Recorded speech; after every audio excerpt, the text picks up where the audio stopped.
po, hindi nyo nakikita dyan sa likod, ano? Ito po talaga na ginagawa namin na assembly. Meron po talaga kami mga buwan-buwan, meron pa tayong before and after, pinipicturean po.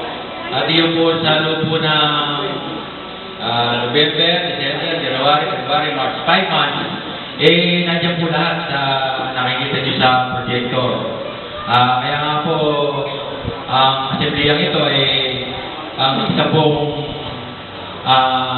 makikita nyo rito po talagang kung saan napupunta yung ating pondo. Pero po, bago ko i-discuss nyo yun, pwede ko unahin ko muna din ang ating pong kapirahan para po mas malaman po ninyo lahat.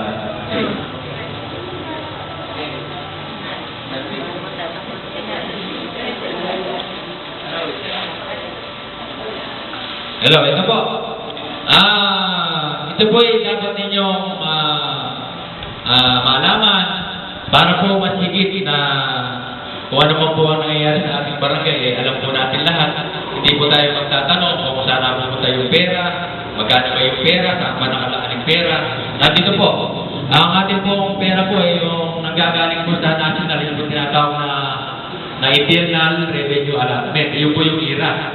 Yun po ay automatic na dumadating na pera. Taon-taon po yun. Ang pera po natin ay 3,094,006 centavos. Pesos. Okay po. Tapos po, meron po tayong RPT na remaining balance. Yung pong RPT, yung po yung mga real property tax na yung pong binabayad po ninyo, yung mga amilyar, yung pong mga binabayad yung mga buwis, mga bahay, yung mga palaisdaan na nasa pupunan sa Jose.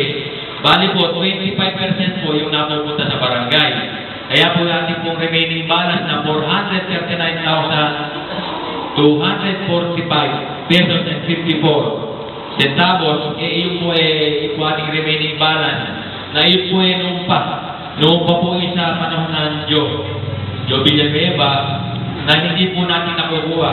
Pero po yan, nandiyan lang yan. Kahit po hindi pa nabibigay ng mayor natin ngayon, parang po naka-place lang, nakitira tayo sa munisipyo. RPT po yun. Dahil po hindi po nakuha no panahon pa ni Mayor Donnie Marcos. Natira po yun. Pero po ito po estimated na 190,000. Yan po yung ating po yearly. Estimated na meron po tayo 190,000 a year. Yan po nakukuha. Nakukuha po natin yan na nasa batas po talaga na every quarterly. Quarterly po January, February, March. Yan po. Yan po ang binibigay po yan automatic ng munisipyo para sa barangay. Kaya po itong April, meron po tayong RPT na makukuha. Doon po yun sa 190,000 kung magkano po yung mga naibayan ng mga nagbabayad ng buwis. Kaya po magkakaroon po tayo nun. Tapos po, yun po, ito naman pong 55%. Yan po, yung pong ira po natin na 100%, naka-divide na po yun. Naka-divide na. Na yung pong 55%, napupunta po yun sa mga ordinaryo. Alam niyo po ba yung ordinaryo, mga orpin? Ordinaryo, yung nilaradya ng isda. Aquarium yun. Okay, yung ordinaryo, yung mga allowance po ng mga kapitan, kagawad, BSW, water leader, utilities, doon po napupunta yun. Gusto nyo bang malaman kung magkano pwede namin? Allowance. Gusto nyo bang malaman? Magtanong na lang ito sa loob. Okay, doon napupunta yun, yung 55%. Yung 20%, yun naman sa infrastructure, pagawain. Di po ba may nakikita ko yung mga nakapagawa sa mga bawat sityo? Yung po, bali 20% po ng ating ira na 3 million, more or less mga 600,000. 600,000 po yun sa loob ng isang taon. Pagka po dinivide sa 12 months, mga 50,000 naman. Yan naman po ang ginagamit po namin sa mga pagawain namin. Nakikita ninyo na mga pathways, sa mga gripo, doon po nilalaan yun, mga nasirang gripo. kung ano po yung nakikita nyo na nababago sa ating mga sityo, doon po nanggagaling at tugod pa po yung nahihingi natin doon kay Mayor sa munisipyo, kay Go. Tulad po na nakikita po niyo na sa may sityo Balot. Tingnan po ba dito yung malapit sa may sityo Balot? Sa Balot, tiga Balot po. Wala. O, sige. Siguro nakapunta kayo doon. Yung karsada po doon, ginawa po yung proyekto ng national. Tapos po ito pong karsada naman na dito sa Proper, at dito sa Wawa, sa national din yun. Pati din po yung ginagawang building doon, sa national din yun. Kaya po medyo siniswerte ng ating barangay dahil nakikita niyo po na may mga dumarating na proyekto. Yun po yung 20%. Kaya po yun, 680,000. Tapos po yung 10% na youth and development, sports, yun po yung dating sa SK. Di po ba dati may SK tayo, ngayon po walang SK dahil tinanggal muna pasamantala pero hanggang sa naudlit-udlot na hindi na natuloy, siguro po sa SK sa mga sa 2016 na halalan ng SK. Yun po yung 10% na 309,000 a year. Divided po rin po yun sa players, mga more than 25,000. Kaya po yung ating po, kaya meron tayong mga baliga. Di po ba no December sa Pantay, ngayon naman dito sa Sitio Bawa. Kaya po may baliga tayo. Ngayon yun po yung sa youth and development.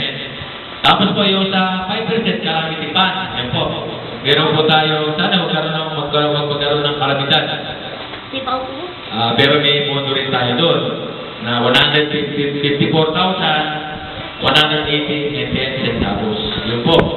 Tapos po yung 1% po, yun po yung sa mga senior citizen.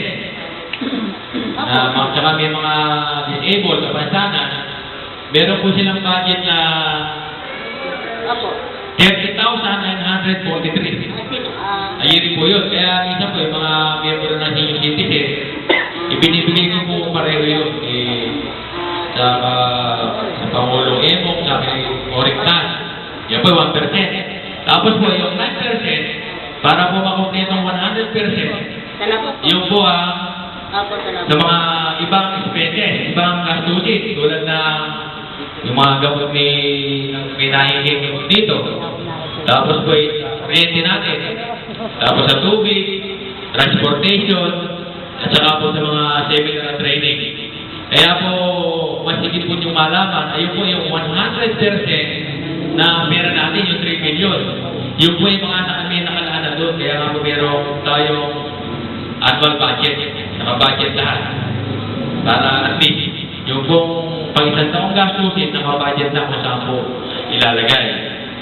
Okay po, naintindihan niyo po ba? Okay po. Ngayon po, nasa ilalim po niyo, yung po ba yung tinatawag na hashtag? Tiwala lang. Magtiwala lang po kayo sa amin na yung pong pera na yan ay talagang po mapupunta sa inyo. At yan po ay para sa inyo talaga. Para po sa barangay San Jose. Okay po? Okay naman po. Ito naman po tayo sa mga nakikita ninyo na mga nagawa natin sa bawat sityo. Unahin po natin sa sityo 1. Nakita naman diyan, nagawa sa dilim yung sa